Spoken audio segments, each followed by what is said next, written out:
Okay, तो ये हमारा चैप्टर है। ठीक है। सो यहाँ पर हम अल्डिहाइड और कीटोन को साथ में पढ़ने वाले हैं और कार्बोक्सिलिक एसिड को अलग पढ़ने वाले हैं। ठीक है। तो पहले बेसिक चीज़ें देख लेंगे, फिर preparation of aldehyde and ketones आएगा। इसमें हम 3 पार्ट में पढ़ेंगे, कुछ कॉमन मेथड्स, फिर जो सिर्फ अल्डिहाइड के लिए वैलिड है, और फिर जो सिर्फ कीटोन के लिए वैलिड है, जिसमें सिर्फ कीटोन बना सकते हैं। कॉमन मेथड्स में अल्डिहाइड भी बन सकता है और कीटोन भी बन सकता है। ठीक है। फिर फिजिकल प्रॉपर्टीज पढ़ेंगे अल्डिहाइड और कीटोन का, ये सबसे बड़ा सेक्शन होगा। इसमें बहुत इंपॉर्टेंट रिएक्शंस आएंगे। और अल्डिहाइड और कीटोन के केमिकल प्रॉपर्टीज काफ़ी मैच करते हैं, इसलिए दोनों को हम कैसे पढ़ने वाले हैं, साथ में ही पढ़ने वाले हैं। ठीक है। अ, बस फिर फिजिकल भी केमिकल भी, फिर कार्बोक्सिलिक एसिड का सेक्शन है, खत्म हो जाएगा। ठीक है। सो आज हमारा टारगेट रहेगा कि हम यहाँ तक कंप्लीट कर लें आज। ठीक है। ये एक दिन इसको लगेगा, देखते हैं, 2 दिन तो लगेगा इसको, है ना। फिर इसको 2 दिन भी लगेगा तो खत्म हो जाएगा। ठीक है। ये खैर एक 3 क्लास का टॉपिक है। देखते हैं आज अगर हम लोग वहाँ तक पहुँच गए तो आसानी से चैप्टर खत्म हो जाएगा। ठीक है। तो आज है मंडे। ठीक है। फ्राइडे, फ्राइडे तक खत्म करने की कोशिश करेंगे। तो इस वीक टेस्ट में क्या आएगा, अल्कोहल फिनॉल ईथर, या फिर ईथर और ये, है ना, ईथर और ये सेक्शन। ठीक है, चलो आगे चलते हैं हम लोग बड़े।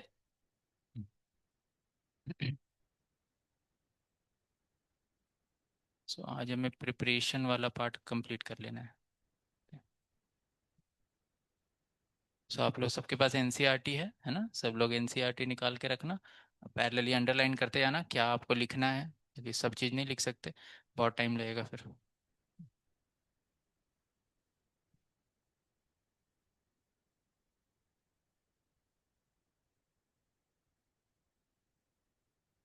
ठीक है, चलो आगे चलते हैं, नहीं लिखा लिख लेना आप लोग। ओके। या सो पहले हम लोग देखते हैं कुछ बेसिक कॉन्सेप्ट्स जो इसमें अंदर दिए हुए हैं, वो सब हम डिस्कस करते हैं थोड़ा। हम्म, इसमें ठीक है, स्टार्टिंग में वही सब ईस्टर एनहाइड्राइड ये सब बताया हुआ है। फिर यहाँ से कुछ इंपॉर्टेंट चीज़ें स्टार्ट है। तो यहाँ क्या बता रहा है, aldehyde ketones and carbonic acids are widespread in plant and animal kingdom. They play an important role in biochemical process of life. They add, हाँ, so ये आ सकता है, जेई में आया हुआ है ना। They add fragrance and flavor to nature. For example, vanillin from vanilla beans. ठीक है, सो ये वेनिलिन इसका नाम इसलिए पड़ा है ना, कॉमन नेम, वेनिला बीन से इसको निकालते हैं। Salicyl aldehyde from Medo sweet, एक तरह का प्लांट है, वहाँ से निकाला गया है। ठीक है। देन सिनामल्डिहाइड, सो दालचीनी जो होता है ये हमारा सिनेमन, ठीक है, उससे आता है, इसीलिए तो सिनामल्डिहाइड कह रहे हैं। सो सिनामल्डिहाइड ये वाला याद रखना आप लोग, ठीक है ना, ये एक बार आया हुआ है, ये इन तीनों में ये सबसे इम्पोर्टेंट है, हो सकता है ये कहीं बीच में आ जाए। ठीक है। Okay.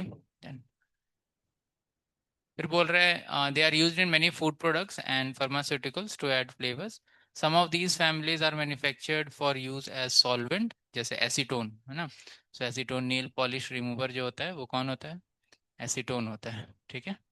And for preparing material like adhesive paints resins perfumes plastics fabrics etcetera, उन सब में भी इसको यूज़ किया जाता है।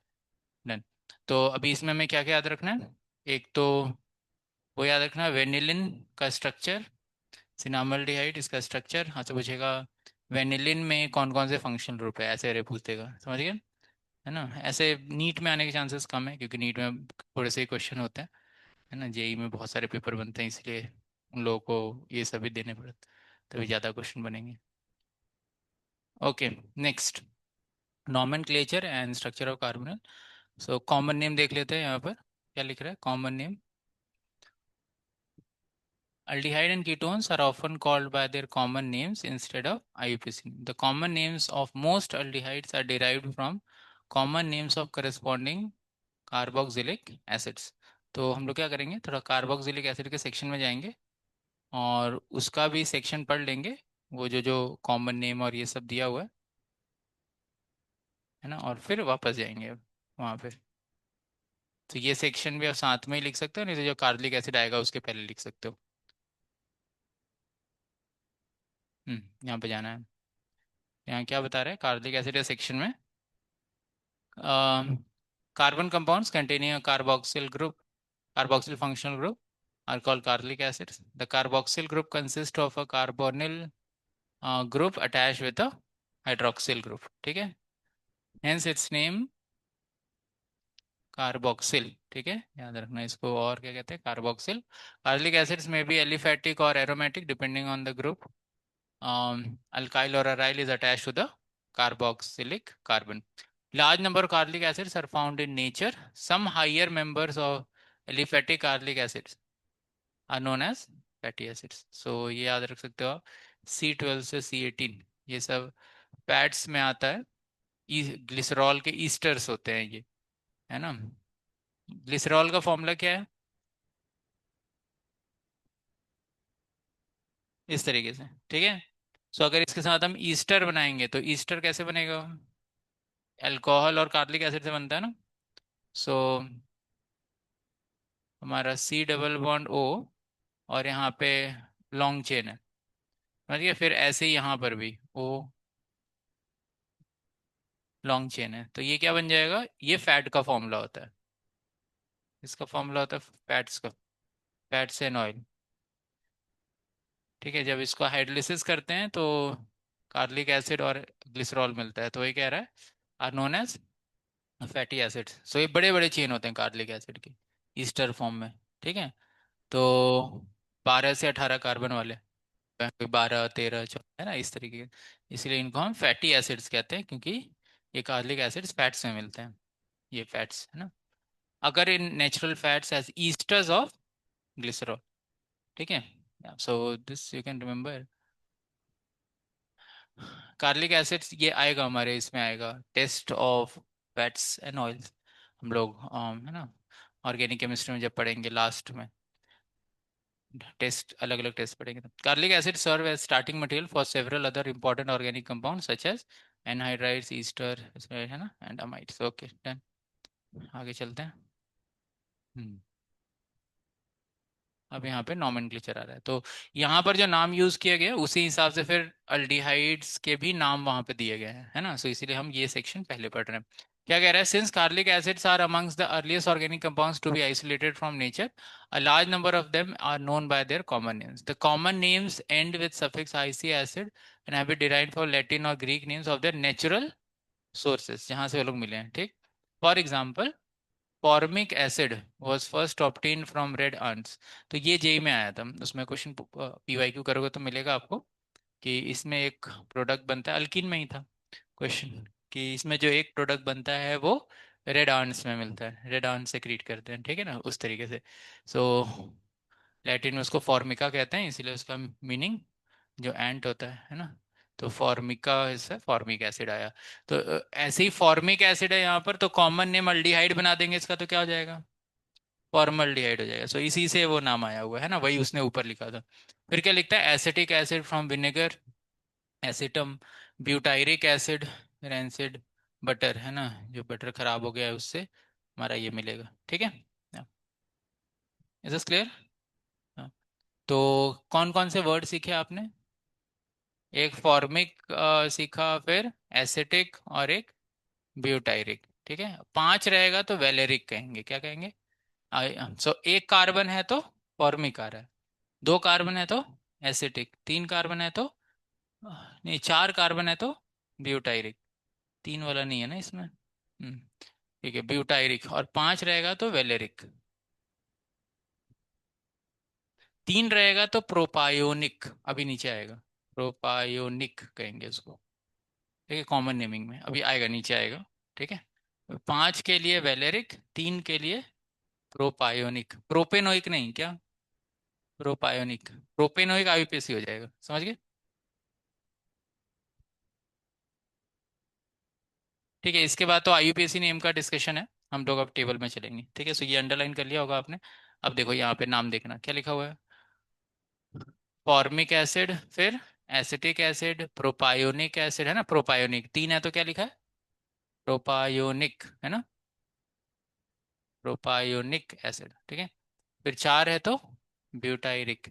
फिर यहाँ से ये सारे एसिड्स के नाम आपको याद करने हैं, ठीक है। पहले इसके नाम देख लेते हैं हम।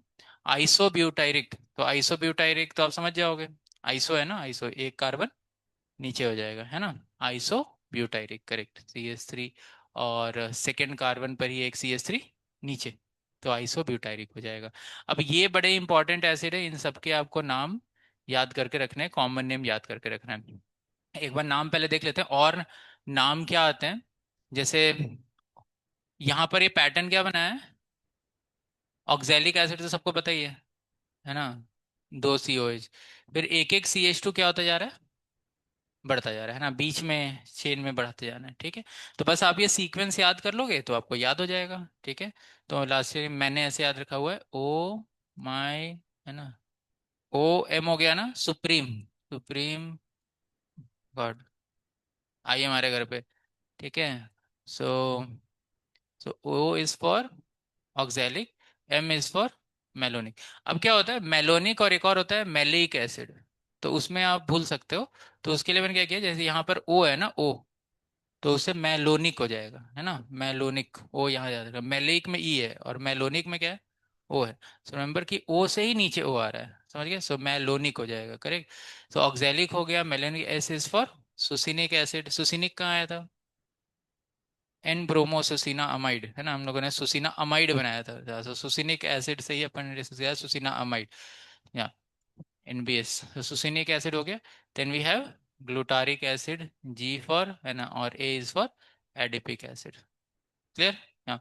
सो now you can remember this sequence, और एक एक कार्बन आपको क्या करते जाना है, बढ़ाते जाना है, ठीक है। हाँ, so O for oxalic, M for malonic, S for succinic, G for glutaric, और A फॉर एडिपिक, ठीक है। सो ये हमारा सीक्वेंस हो जाएगा, तो यहाँ तक आपको याद हो गया ना। उसके बाद ये ट्राई, हाँ ये वाला है, इसका IUPAC नेम लिखोगे तो कैसे लिखोगे, ये आपको याद ही रखना पड़ेगा, और कुछ नहीं है इसमें। आ, इसका IUPAC नेम अपन ने लिखा था, देखो नॉमेनक्लेचर करते वक्त कैसे लिखा था, ऐसे तीन तीन कार्बोनिक एसिड है, तो हमारे पास कोई भी ऑप्शन नहीं है कि हम तीनों कार्बोनिक एसिड का क्या इंक्लूड कर सके, कार्बन। तो फिर हमने क्या किया था, इसी को मेन चेन ले लिया था और नंबरिंग कर दिया था 1 2 3, है ना। प्रोपीन 1 2 3 ट्राई कार्बोक्सिलिक एसिड, है ना, इस तरीके से। सो इसका कॉमन नेम ये लिखा हुआ है, ट्राई कार्बोलाइलिक एसिड और कार्बोलाइलिक एसिड, तो इसको याद कर लो, और इसमें कुछ नहीं है, आ सकता है क्योंकि NCERT में दिया हुआ है, समझ गए। सो कॉमन नेम्स जितने NCERT ने दिए सब याद कर लेना है, ओके, डन। तो ये सेक्शन खत्म हो गया, ये पूरा बहुत इंपॉर्टेंट सेक्शन है ना, तो ये आपको अच्छे से याद कर लेना है, ओके। बाकी ये तो आपको समझ में आएगा ही, ये तो अपना क्या है, हाँ IUPAC नेम है। अच्छा, इसके नीचे और भी कुछ दिए हुए हैं। ये है हमारा एरोमेटिक में दिया benzoic acid. So benzoic acid can also be used as IUPAC name, ठीक है। सो ये आपको याद रखना है, समझ गए। बाकी तो ये पता ही है आपको, बेंजीन कार्बोक्सिलिक एसिड ऐसे तो लिख ही सकते हैं, है ना। फिर ये एक और याद रखना है आपको, इसमें कैसे क्या है, जैसे आप IUPAC नेम देखो, ये NCERT में भी क्वेश्चन है, तो ये नाम है ना आना चाहिए आपको। IUPAC में देखेंगे तो ऐसे लॉन्गेस्ट चेन इसको लेंगे, और 1 2 ऐसे नंबरिंग करेंगे, तो क्या होगा, 2 पे फिनाइल इथेनोइक एसिड, इसने क्या लिखा है, फिनाइल एसिटिक एसिड। तो जो इसका कॉमन नेम लिखने का तरीका है, 2 कार्बन होता तो क्या लिखता, एसिटिक एसिड। अब एसिटिक एसिड है और उसमें क्या है, फिनाइल है, तो क्या नाम लिखा है, phenyl acetic acid. So common name you have to remember, ठीक है। अब उसमें कोई वैरायटी नहीं आएगा आपको, बस ऐसा ही आएगा, या यहाँ पे कुछ और लगा देगा तो लिख देना, और क्या, समझ गए। सो लिखने का तरीका ये फिनाइल एसिटिक एसिड, हम वो कॉमन नेम वही एसिटिक है ना, और वही सब यूज करने वाले हैं, ओके। नाउ नेक्स्ट, ये लिखा हुआ है पैथेलिक एसिड, ये भी बहुत इंपॉर्टेंट है। बेंजीन के ऊपर हमने 3 लास्ट टाइम भी डिस्कस किए थे, बेंजीन के ऊपर 2 कार्बोक्सिलिक एसिड लगे हुए हैं एडजेसेंट में, तो उसको क्या कहेंगे, पैथेलिक एसिड। कहाँ यूज किया हमने पैथेलिक जैसा वर्ड, अच्छा अभी तक आया नहीं। हमारा आएगा अमाइन चैप्टर में आएगा, कहाँ पे, गैब्रियल पैथेलिमिड सिंथेसिस, गैब्रियल पैथेलिमिड सिंथेसिस से हम अमाइन बनाएंगे। सो पैथेलिमिड, है ना, इसी से पैथेलिक एसिड से ही पैथेलामाइड बनेगा और फिर पैथेलिमिड बनेगा, करेक्ट। सो पैथेलिक एसिड कब होता है? जब कार्बोक्सिलिक एसिड जो एडजेसेंट कार्बन पर लगे हो बेंजीन में, तो उसको कहते हैं पैथेलिक एसिड। अगर एक कार्बन छोड़ के लगा हो ऐसे, तो उसको कहेंगे आइसोपैथेलिक।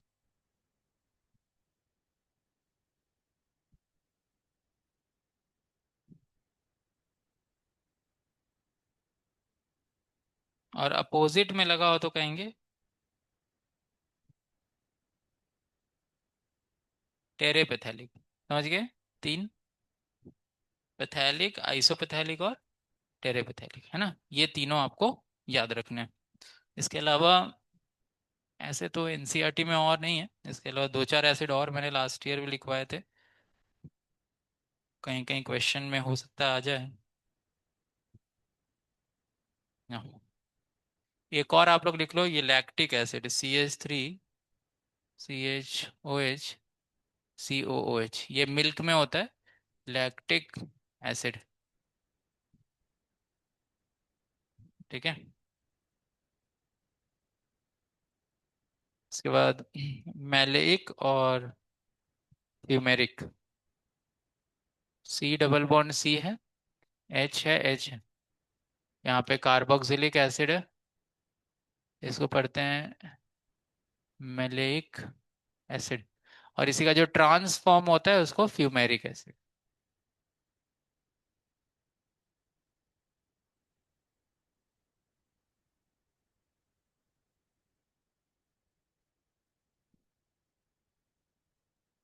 इसका जो ट्रांस फॉर्म है उसको कहेंगे फ्यूमेरिक एसिड। ठीक है, ये लैक्टिक एसिड याद रखना बस। उसके बाद जो फिनॉल है, फिनॉल। अच्छा ठीक है, वो फिनॉल को और क्या नाम दिया था हमने, वो तो याद ही होगा आपको। फिनॉल को एक और क्या नाम दिया था एनसीईआरटी ने? कार्बोलिक, कार्बोलिक एसिड, है ना? ये याद रखना। एंड मीथेनॉल को हम कार्बिनॉल भी कहते हैं।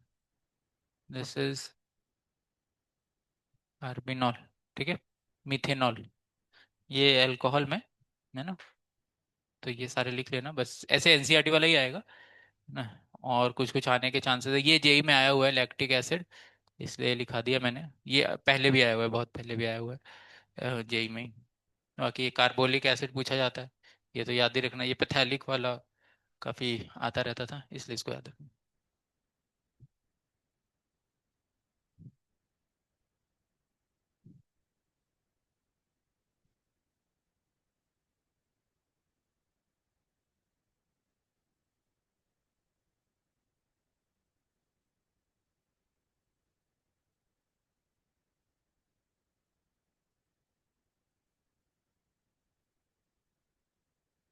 हाँ, एक सिस फॉर्म है, एक ट्रांस फॉर्म।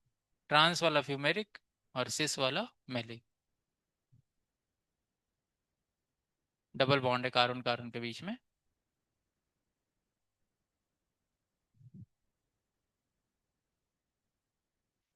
बढ़े आगे, लिख लिया होगा सबने, है ना? ना। चलो, सो ये हमारा ये वाला सेक्शन खत्म हो गया। आगे बढ़ते हैं अब हम अल्डिहाइड के उसमें, है ना? अब जल्दी जल्दी अल्डिहाइड हमारा कवर होगा। उसमें कार्बोनिल, वो कार्बोक्सिलिक एसिड का स्ट्रक्चर है, वो वहीं पे देख लेंगे बाद में। ओके, नॉमेनक्लेचर ये हो गया। यस, सो इसने बोला common names corresponding carboxylic acid by replacing the ending IC of acid with aldehyde. खाली आपको आईसी एसिड हटा के क्या कर देना है? अल्डिहाइड लगा देना है ना? जैसे एसिटिक एसिड है तो आईसी एसिड जो लास्ट वाला है उसकी जगह अल्डिहाइड लिखना है। अच्छा, at the same time the names reflect the Latin और Greek term for the original source of acid or aldehyde. The location of the substituent in the carbon chain is indicated by Greek letters. हाँ, now this is again, ये हमने पहले ही पढ़ा है। Common name में लिखते समय जो पोजीशंस है वो किससे बताना है? अल्फा, बीटा, गामा और डेल्टा, है ना? इनसे। The alpha carbon being the one directly linked with the, जो फंक्शनल ग्रुप के बगल वाला कार्बन है उसको क्या कहेंगे? अल्फा कार्बन, उसके बगल में बीटा, है ना? And so right. और नीचे नाम दिए हुए हैं कुछ, एसिटल डिहाइड, बेंजल डिहाइड, है ना? ये कैसे नाम लिखा है? Common name, alpha beta gamma, है ना? सो बीटा पे ब्रोमो, और फिर क्या लिखा है? ब्यूटाइरल्डिहाइड। कॉमन नेमिंग में लिखने का तरीका क्या है? ब्यूटाइरल्डिहाइड। समझ गए? क्लियर सभी को? हाँ। तो आप जो टेबल वाले हैं वो नाम लिख लेना, तो आपका सब उसमें कवर हो जाएगा, जो जो रूल्स लिखे हुए हैं सब। ओके, अभी आएगा हमारा टेबल। ठीक है। The common name of ketone. अच्छा, कीटोन का कॉमन नेम कैसे लिखना है, यहाँ बता रहा है। Common name of ketone are directed by naming the two alkyl group, two alkyl और aryl groups bonded to the carbonyl, और कीटोन लगा देना है लास्ट में। क्या लिखा है? The location of substituents are indicated by the Greek letters alpha alpha dash, अगर सेम पोजीशन है तो। सो on beginning with the carbon atom next to the carbonyl, carbon carbonyl के बगल वाले कार्बन से। Indicated as this. Some ketones have historical common names. The simplest dimethyl ketone is called acetone. Alkyl phenyl ketones are usually, हाँ, now this is important. यहाँ पे क्या लिखा है?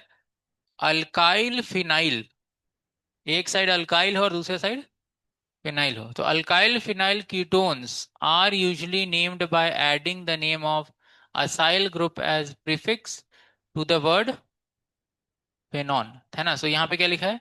एसीटो और फेनॉन। तो क्या बोला है? जो असाइल ग्रुप है ना, CH3 C double bond O, ये असाइल हो गया। तो इसको क्या लिखेंगे? एसीटो और फिर फेनॉन, ऐसे करके लिखा हुआ है ना। Alkyl group as prefix to the word phenone. फिर यहाँ पे लिखा है 3 कार्बन है, तो क्या लिखेंगे? प्रोपायो फेनॉन, है ना, उस तरीके से। हाँ। और इसको क्या लिखा है? बेंजो फेनॉन। सो ये तीनों नाम हम ऑलरेडी पढ़ चुके हैं, है ना। इसको याद रखना है आपको। अच्छा, IUPAC नेम तो आता है आपको, ये सब आता है। ये वो वाला एग्जाम्पल है ना, अल्डिहाइड ट्राई कार्बल्डिहाइड करके लिखेंगे, ठीक है। अच्छा, अब इसमें चलते हैं।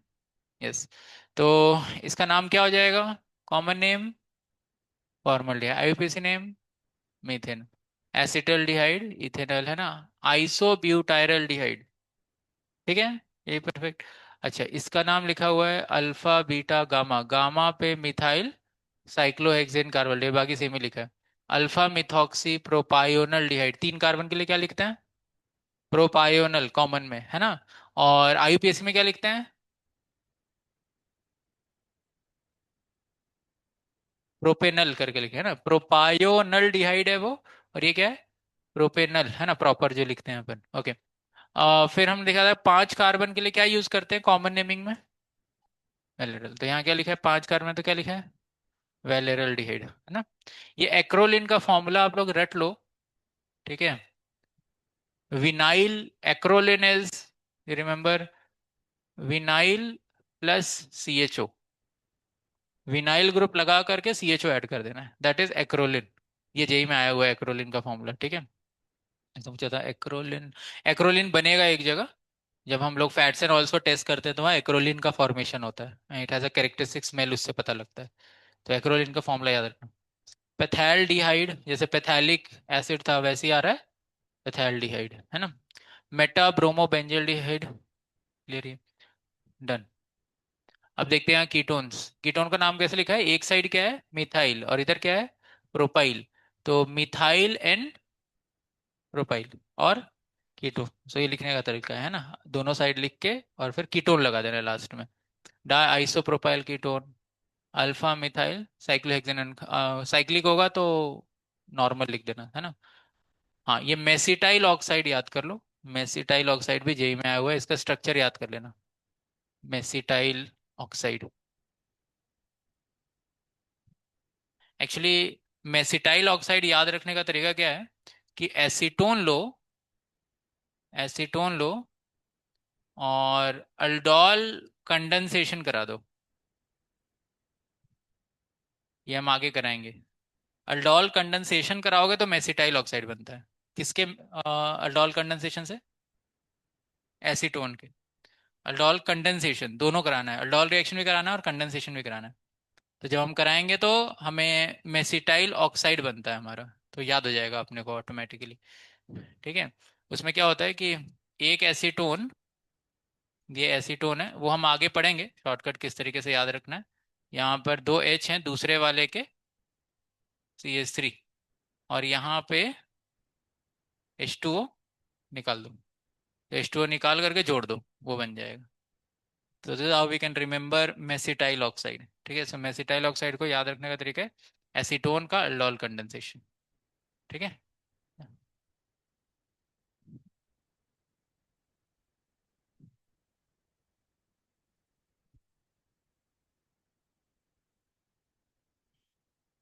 चलो आगे बढ़े।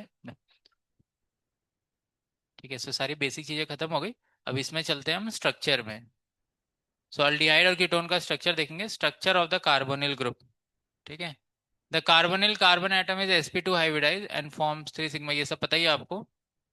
यहाँ पे डायरेक्ट बस देखो, कार्बोनिल है तो सी है, यहाँ पे सिग्मा, यहाँ सिग्मा, और यहाँ पे क्या है, डबल बॉन्ड। तो एक सिग्मा और एक पाई है। तो उसके पी ऑर्बिटल में क्या है, साइडवेज ओवरलैपिंग, है ना। तो यहाँ पर एंगल आइडियली क्या होना चाहिए, so they have triangular planar structure, है ना। किस तरीके से, यहाँ सिंगल और यहाँ पे क्या है, डबल बॉन्ड ओ है। ठीक है। तो यहाँ अगर हम देखें तो sp2 हाइब्रिडेशन है, तो एंगल क्या होना चाहिए, 120 डिग्री।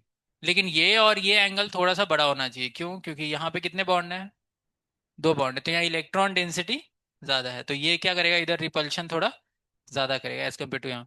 लेकिन एनसीईआरटी में अप्रोक्सीमेटली सबको क्या दिया है, तो 120 डिग्री याद रखना है। ठीक है, अप्रोक्सीमेटली, क्योंकि ज्यादा फर्क नहीं आएगा, थोड़ा ही फर्क आएगा, इसलिए उसने क्या लिखा है, हाँ, the bond angles are approximately 120 degree only. ठीक है। हाँ, अगर तीनों एकदम सेम ही बॉन्ड होते हैं सिग्मा जैसा तो फिर तो एकदम आता, लेकिन यहाँ पे थोड़ा थोड़ा डिफरेंस है। अच्छा, और पाई बॉन्ड का इलेक्ट्रॉन क्लाउड ऊपर नीचे है, वो सब तो पता ही है आपको, है ना, पाई बॉन्ड में।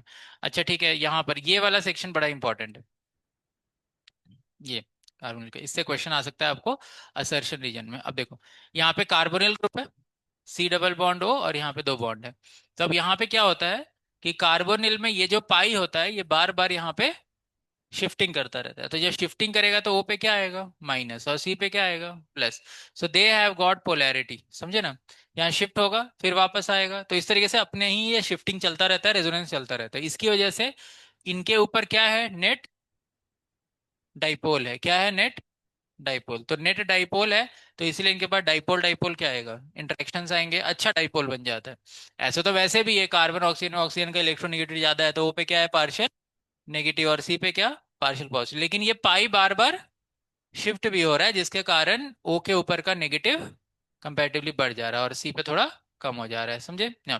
तो यहाँ क्या लिखा हुआ है, the carbon oxygen double bond is polarised due to high electronegativity of oxygen relative to carbon, hence the carbonyl carbon is an electrophile, हाँ, ये भी इंपॉर्टेंट है, hence carbonyl carbon is an electrophile।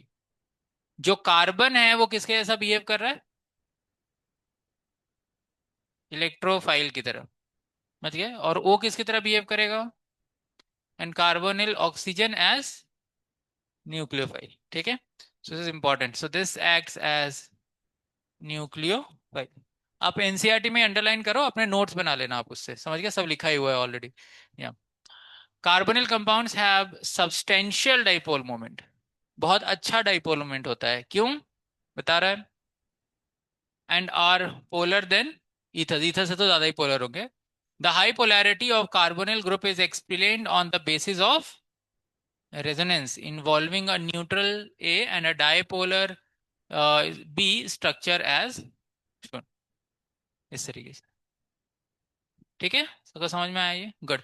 तो ये बहुत इंपॉर्टेंट पैराग्राफ है हमारे लिए, आपको इसमें याद रखना है कि सी एक इलेक्ट्रोफाइल की तरह ओ नेगेटिव, है ना, they have good dipole moment. आपको क्वेश्चन आएगा कि whether aldehyde ketones have a good dipole in, है ना, डाइपोल मोमेंट और नॉट, इस तरीके से they have good dipole moment. ठीक है, सो याद रखना है ये, एंड दोनों रेजोनेट करते हैं इस तरीके से। Okay done. ठीक है, सो ये हमारी बेसिक सारी चीजें खत्म हो गई। Now will go to preparation. ठीक है, सो हम स्टार्ट करेंगे प्रिपरेशन से। So will start with preparation of aldehyde and ketone.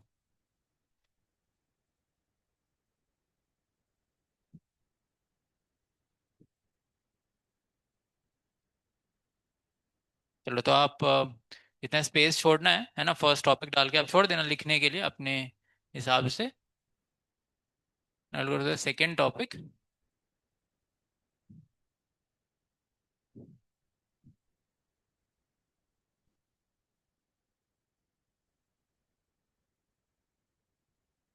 तो हम लोग टेबल बनाएंगे और उसके बाद हम लोग करेंगे preparation of.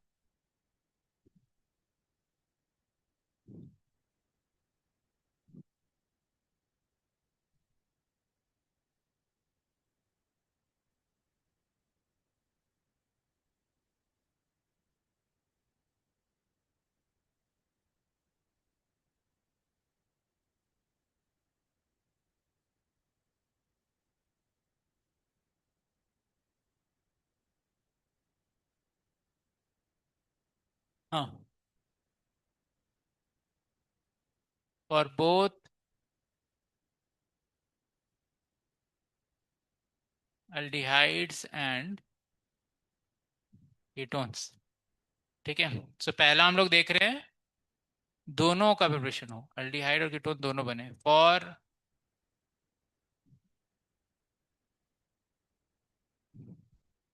Aldehydes only,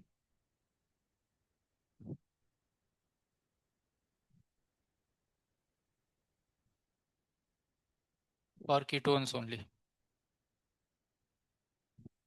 so इसमें हमारा जो पहला मेथड है अल्कोहल से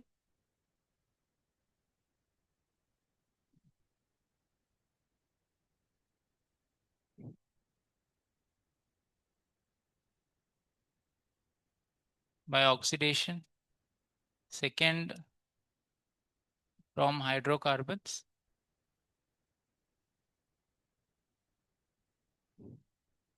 इसमें दो है, from alkyne,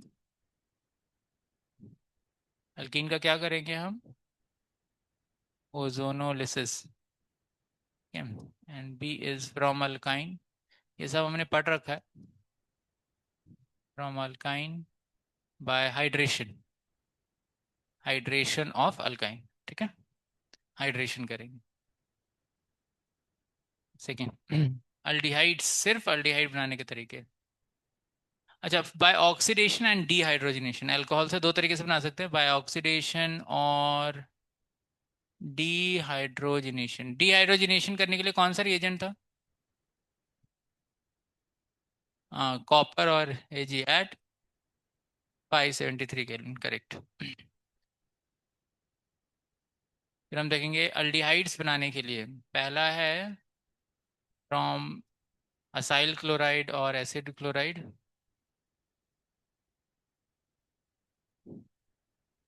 second from nitriles and esters,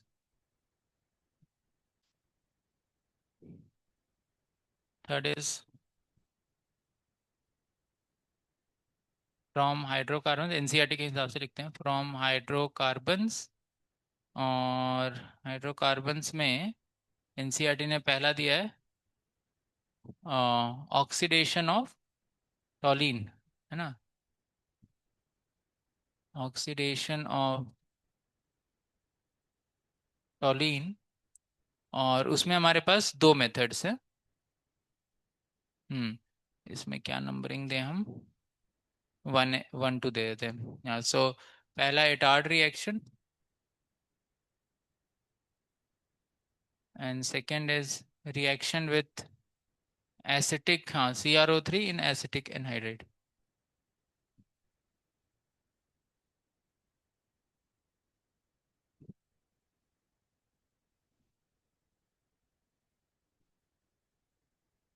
followed by hydrolysis plus hydrolysis.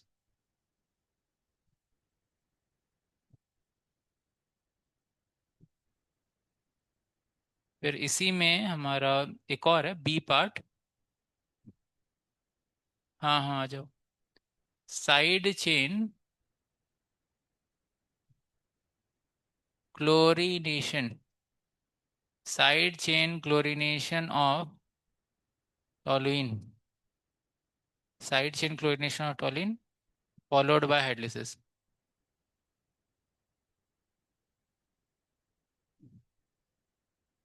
Yes yes, ठीक है। Then we have last fourth, हाँ, गाटर मैन कॉच रिएक्शन।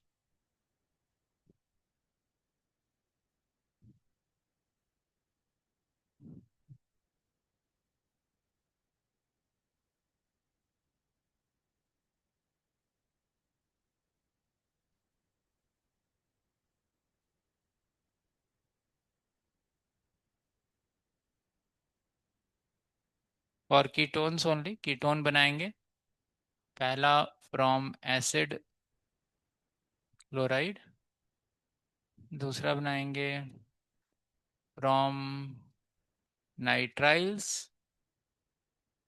और तीसरा बनाएंगे from benzene and substitute benzene.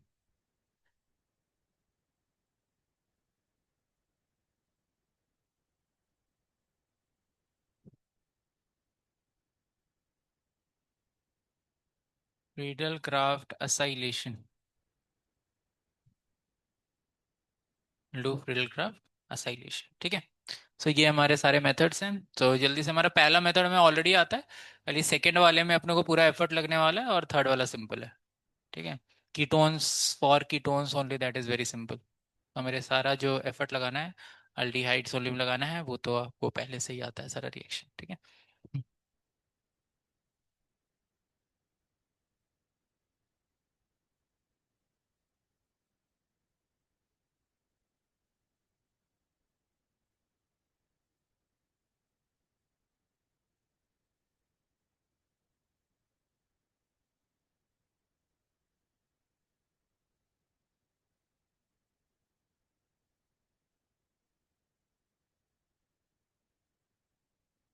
हाँ, सो अल्कोहल का, कौन सा डिग्री अल्कोहल का ऑक्सीडेशन करोगे तो आपको अल्डिहाइड मिलेगा?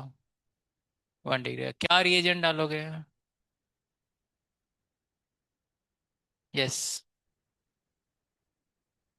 पीसीसी डालोगे, माइल्ड ऑक्सीडाइजिंग एजेंट, और एनहाइड्रस CrO3, सो हमारा अल्डिहाइड पे रुक जाएगा। अच्छा, 2 डिग्री अल्कोहल का ऑक्सीडेशन करेंगे तो कीटोन मिलेगा। तो क्या रिएजेंट रखेंगे हम? यही दोनों, या फिर स्ट्रॉन्ग भी रख सकते हैं, तब भी कहाँ रुकेगा reaction?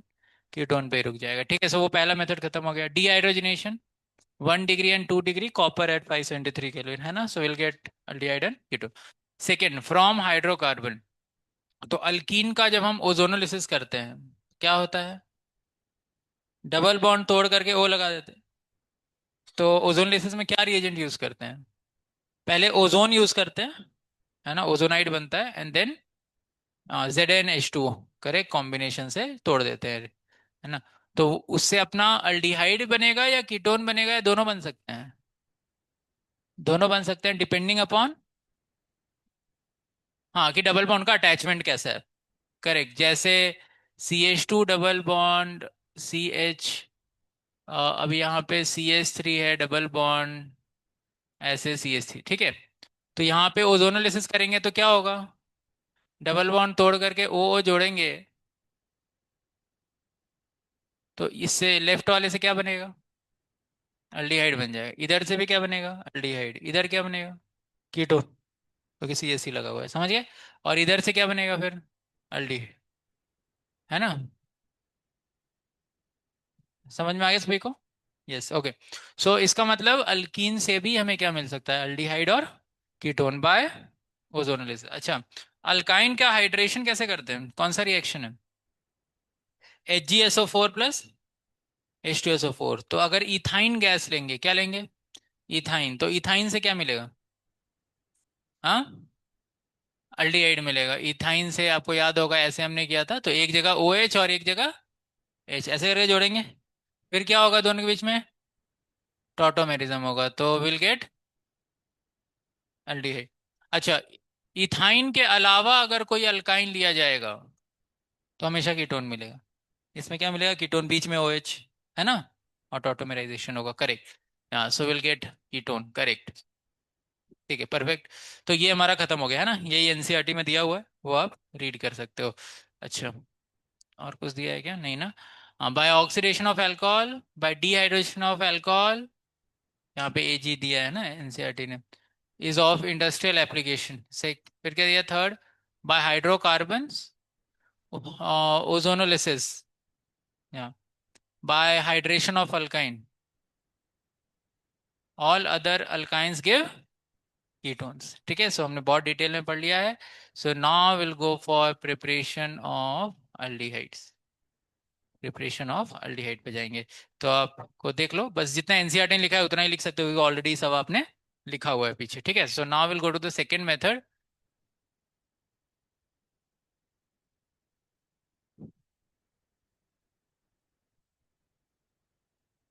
Preparation of aldehydes only.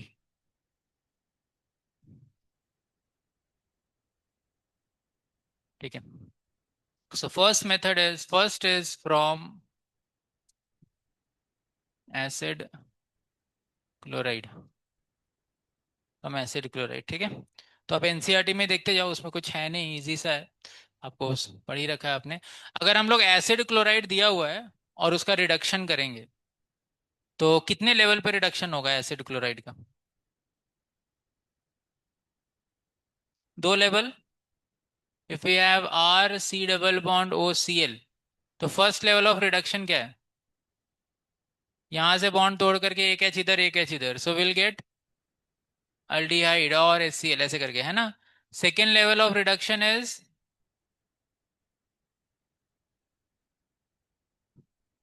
Will get alcohol, correct, 1 degree alcohol, है ना, इस तरीके से। राइट। तो अगर इसका हम रिडक्शन, अच्छा, तो ऐसा कौन सा रिएजेंट है जो सिर्फ अल्डिहाइड पे रोक देता है एसिड क्लोराइड को? ऐसा कोई रिएजेंट पढ़ा हमने अपने टेबल में रिड्यूसिंग एजेंट में? LiLH4 एसिड क्लोराइड का करेगा रिडक्शन, के नहीं करेगा, लेकिन क्या बना देगा?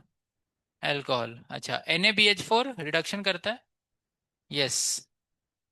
ये एक अल्डिहाइड कीटोन के बाद खाली इसी का करता है, कौन? NaBH4, और किसी का नहीं करता, तो इसको भी अल्कोहल तक लेके चला जाएगा, करेक्ट। तो फिर कौन? कैटालिटिक रिडक्शन भी अल्कोहल बना देगा, है ना। कोई भी लेंगे तो अल्कोहल, और बाकी तो करते ही नहीं है उधर लास्ट के तो फिर हमें लेकिन रोकना है कहाँ पे इसको? अल्डिहाइड पे, ठीक है। तो इसीलिए हम कैटालिटिक रिडक्शन कर रहे हैं और पॉइजन डाला है हमने, क्या डाल दिया? पॉइजन। पॉइजन क्या करता है? एफिशिएंसी को कम कर देता है ना, कैटलिस्ट। तो रिडक्शन उतना ज्यादा नहीं। और कहाँ यूज किया था हमने कैटलिटिक रिडक्शन है पॉइजन?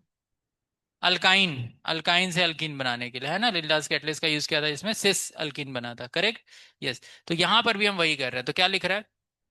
असाइल क्लोराइड और acid chloride is hydrogenated over catalyst palladium और ऑन बेरियम सल्फेट, तो here barium sulphate is acting as poison, है ना। सो ये सब लिख लेना आप, है ना, उसी में नोट करते जाना एनसीईआरटी में। मैं खाली एक्सप्लेन करता हूँ, सब एनसीईआरटी में नोट्स के जैसा ही है, ठीक है। पॉइजन। मैं खाली आपको इसका एक्सप्लेनेशन देता जाऊंगा, आप एनसीईआरटी से लिख लेना, ठीक। अच्छा, ठीक है। And this is called as what? Rosenmund reduction, ये बहुत इंपॉर्टेंट है, ठीक है, रोजनमैन रिडक्शन। ये काफी बार ऐसे वर्ड ये आएगा, है ना, सो आपको याद रखना है। ओके। ये एक्चुअली ये वाला मेथड ना इसके लिए काम नहीं करता।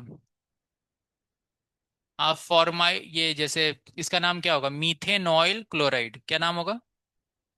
आप मीथेनल नहीं बना सकते इस मेथड से। जैसे इसका रिडक्शन करेंगे तो एक्सपेक्टेड है कि क्या बने?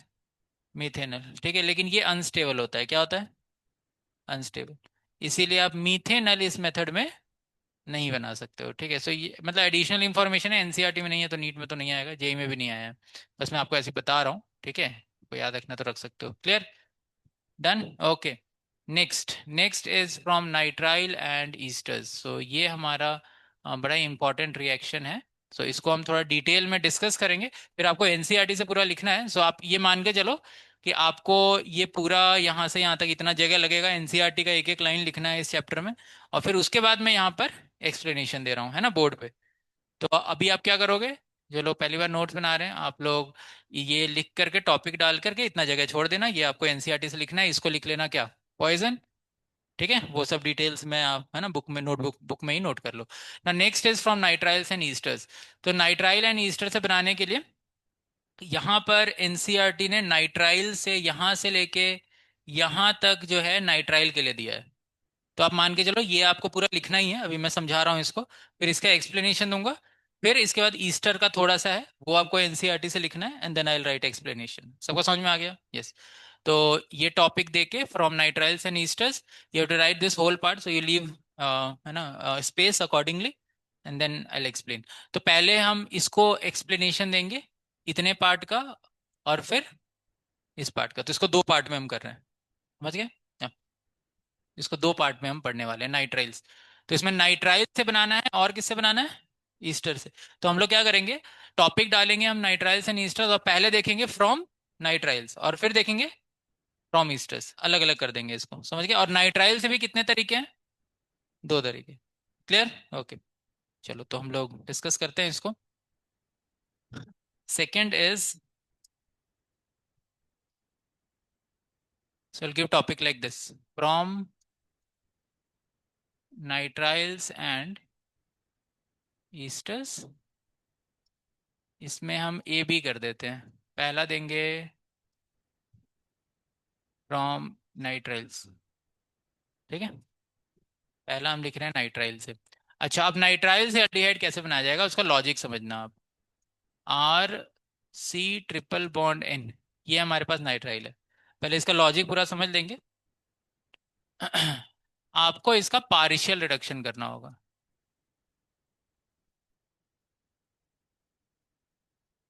Logic is partial reduction.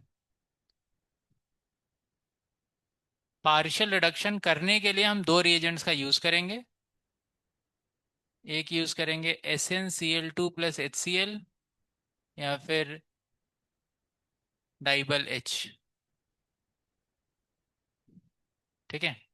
जब पार्शियल रिडक्शन करेंगे, अच्छा तो जो नाइट्राइल है उसका जब हम कंप्लीट रिडक्शन करेंगे तो क्या बनेगा, CH2NH2 अमाइन बन जाएगा। लेकिन हमें क्या करना है, पार्शियल रिडक्शन। तो पार्शियल रिडक्शन कैसे सिखाया था, RCH डबल बॉन्ड NH, ठीक है, ऐसे बन जाएगा। अच्छा, तो पार्शियल रिडक्शन करने के कितने तरीके हैं, दो दो रिएजेंट्स का यूज किया एनसीईआरटी ने, वही दो केस, दो तरीके बन जाएंगे, है ना, नाइट्राइल से। ओके, सो पार्शियल रिडक्शन करेंगे, यहाँ पहुंच जाएंगे। अब इसके बाद जो हम हाइड्रोलिसिस करेंगे, क्या करेंगे, हाइड्रोलिसिस। ओके, सो जैसे ही हाइड्रोलिसिस करेंगे, आपको क्या करना है, यहाँ से बॉन्ड तोड़ देना है, यहाँ पर एक O लगा देना है, और यहाँ पे दो H लगा देना है, वाटर, ठीक है।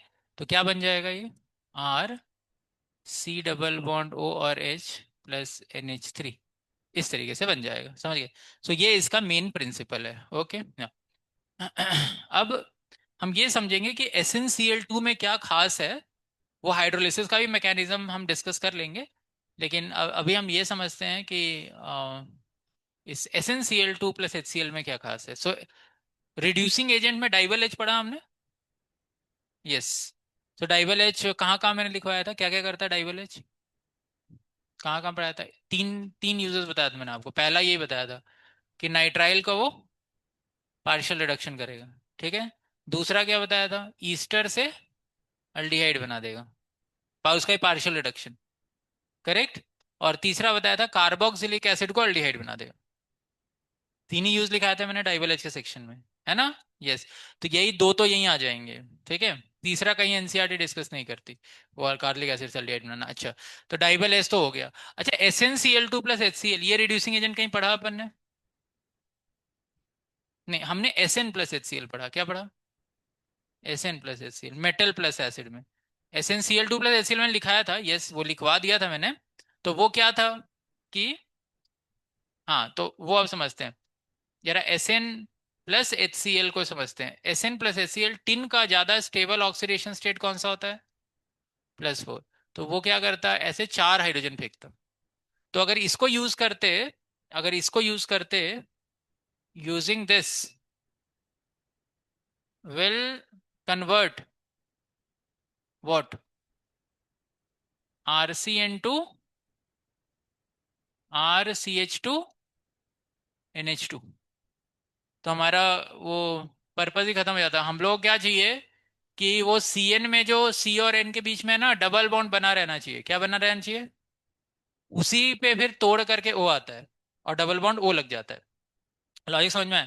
तो अगर हम Sn प्लस HCl यूज करेंगे तो क्या होगा, वो बहुत सारा क्या फेंकेगा, H, क्योंकि टिन का ज्यादा स्टेबल +4 होता है, तो जीरो से किस में जाएगा, +4 में जाने की कोशिश करेगा, समझ गए।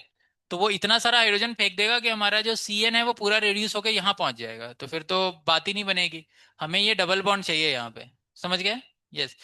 तो इसीलिए SnCl2 plus HCl mild reduction करेगा, क्योंकि इसमें टिन ऑलरेडी किस ऑक्सीडेशन स्टेट में, +2 में है, तो खाली +2 से किस में जाने वाला है वो, +4 में, क्योंकि उसका +4 ज़्यादा स्टेबल होता है ना। पी ब्लॉक में हम पढ़ते हैं लेड का +2 ज़्यादा स्टेबल होता है, अदरवाइज और उसके ग्रुप में सब ज़्यादा स्टेबल +4 वाले ही होते हैं, ऐसे। So this acts as mild reducing agent, only 2H, और यहाँ पे 4H, ऐसे। सो ये इसका मेन लॉजिक है, ठीक है।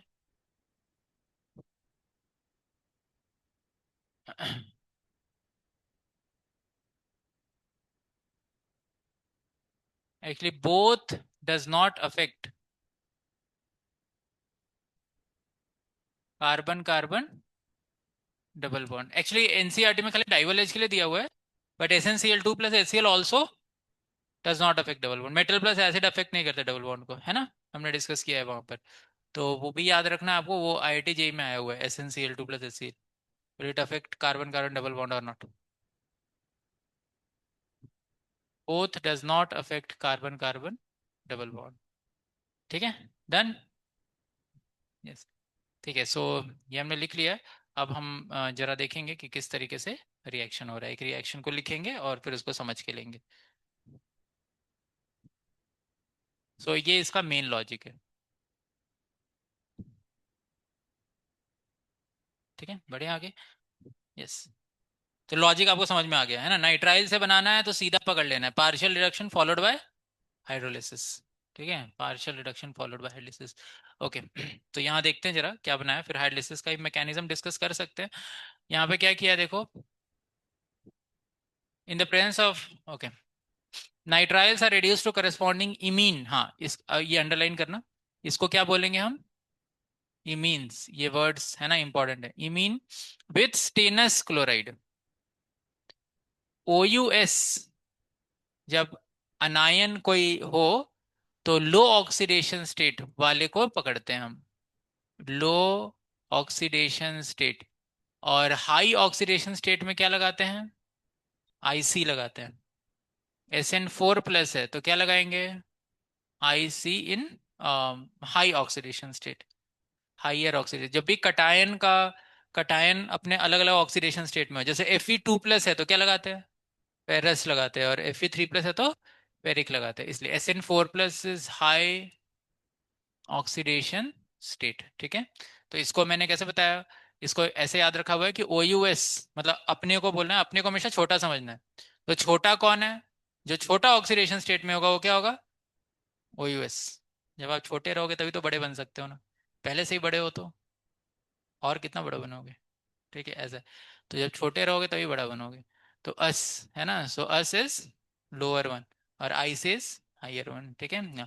सो ये दोनों रहेगा, SN2+ और SN4+, करेक्ट। तो ये बन गया, और फिर क्या किया अपन ने, हाइड्रोलिसिस कर दिया। सो हाइड्रोलिसिस 3 तरीके से बताया मैंने, पानी, न्यूट्रल हाइड्रोलिसिस हो गया, थोड़ा H+ डाल दिया तो एसिड कैटालाइज हाइड्रोलिसिस, थोड़ा OH- डाल दिया तो बेस कैटालाइज। अभी हाइड्रोलिसिस बहुत आने वाला है इस चैप्टर में, ठीक है।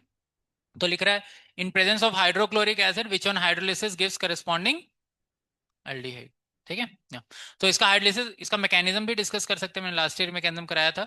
लेकिन अभी के लिए आप ऐसे भी याद रख सकते हो कि यहाँ O लगा दो और यहाँ H लगा दो, है ना, 2H लगा दो, NH3 बन जाएगा और अलग हो जाएगा, समझ गए। एसिडिक मीडियम में हाइड्रोलिसिस थोड़ा फास्ट हो जाता है। This reaction is called Stephens reduction, ठीक है, स्टीफेंस रिएक्शन, या तो ये नाम याद रखना है आपको। अच्छा, फिर क्या बोलता है, alternatively, alternatively nitriles are selectively reduced by diisobutyl aluminium hydride. So DIBAL H मैंने लिखवाई दिया था, H- होता है ना, वो सब डिटेल बता दिए।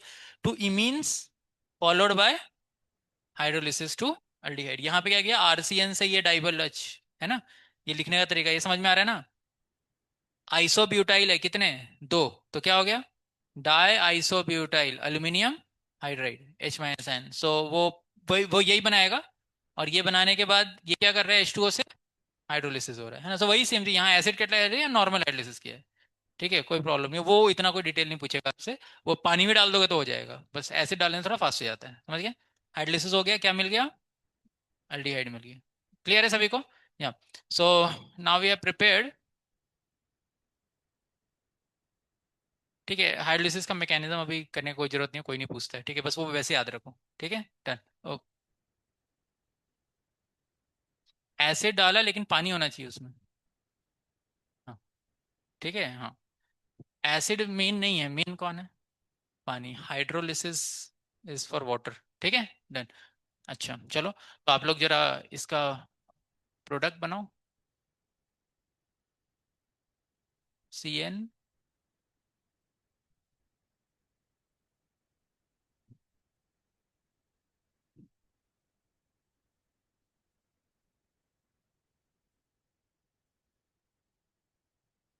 आप वो NCERT से लिख लेना, but you form this product also.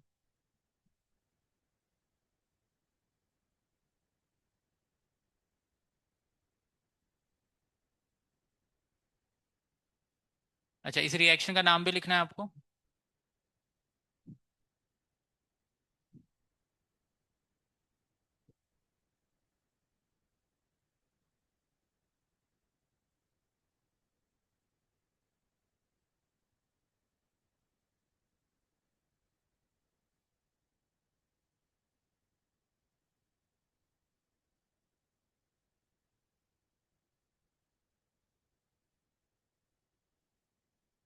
जैसे डाइबल एच या फिर ऐसे लिख सकते हैं, और लिखा है मतलब दोनों का रिप्रेजेंटेशन का तरीका है, इसलिए लिखवा रहा हूँ कि एक बार लिखने का आदत हो जाएगा।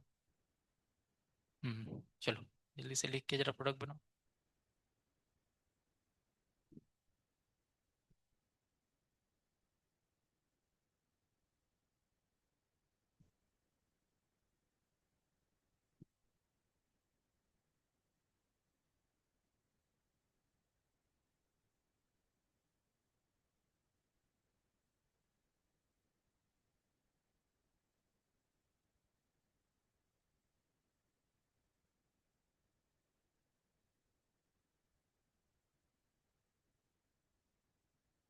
ठीक है, बनाया आपने।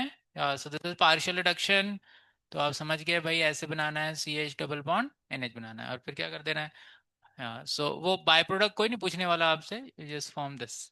ओके। अच्छा, इस रिएक्शन का नाम क्या है? Stephens reaction. ठीक है, ओके। इससे पहले वाले का क्या नाम था, जो पिछला रिएक्शन, एसिड रोजेनमैन रिडक्शन। अच्छा ठीक है, यहाँ पे it will affect double bond. No, ऐसे रहने देंगे। एंड देन हाँ, इसमें एक और रीजन ये भी हो सकता है कि यहाँ एसिड यूज नहीं किया उसने, कोई बता सकता है क्यों? अगर एसिड यूज करेंगे तो हमारे डबल बॉन्ड पे भी अटैक हो जाएगा, किस पे? वो जो कार्बन कार्बन डबल बॉन्ड है वहाँ H+ पकड़ लेगा, और फिर हाइड्रेशन हो जाएगा, H2 अटैक कर देगा, इसलिए जानबूझ के उसने एसिड नहीं लिया, नॉर्मल हाइड्रोलिसिस किया। समझ गया?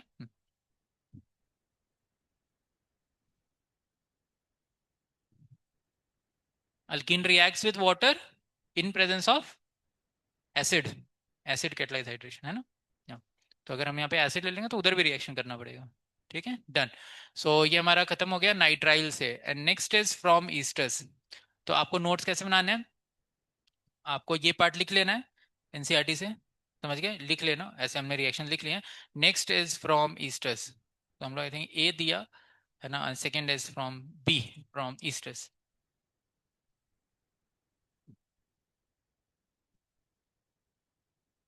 फ्रॉम ईस्टर्स, हाँ। तो फ्रॉम ईस्टर्स पहले ऐसे लिख दो, RC double bond OR dash, है ना, ऐसे है। So DIBAL H first step, and second step water. Water से हाइड्रोलिसिस करेंगे, वाटर, ऐसे हाइड्रोलिसिस कर देंगे। ठीक है, तो आपको क्या करना है कि यहाँ पर पार्शियल रिडक्शन करना है, so this will do what, partial reduction. ठीक है, और यहाँ पे डबल बॉन्ड तोड़ करके ऐसे याद कर लो, एक H इधर लगा दो, एक H इधर लगा दो, है ना, पार्शियल रिडक्शन ऐसे करते हैं ना, कंप्लीट करेंगे तो अल्कोहल बना देंगे। या सो will gate RC double bond OH। ठीक है, एंड प्लस R' OH। ठीक है, ये आपको लिखने की जरूरत नहीं, यही पूछेंगे आपसे, डायरेक्ट अल्डिहाइड। ठीक है, so will get aldehyde, fine, simple, esters aldehyde with DIBAL H। So remember, DIBAL H does what, partial reduction, है ना। दो जगह ये आएगा, और एक और बताया है, लेकिन वो आएगा नहीं अपना NCERT सिलेबस में। The next is from hydrocarbons. So this is also important. मैं ब्रेक दूँ अभी, अब लोग कैंटीन जाना है क्या? ठीक है। ठीक है, 10:40 हो रहा है। सो हम लोग 11 बजे स्टार्ट करेंगे एकदम। ठीक, 11 बजे एग्जैक्ट स्टार्ट करेंगे, प्रिपरेशन खत्म हो जाएगा। हाँ, डाउट है? हाँ, लेके आ जाओ। कैंटीन पहले जाना है तो चले जाओ, फिर लेके आ जाओ। ठीक है।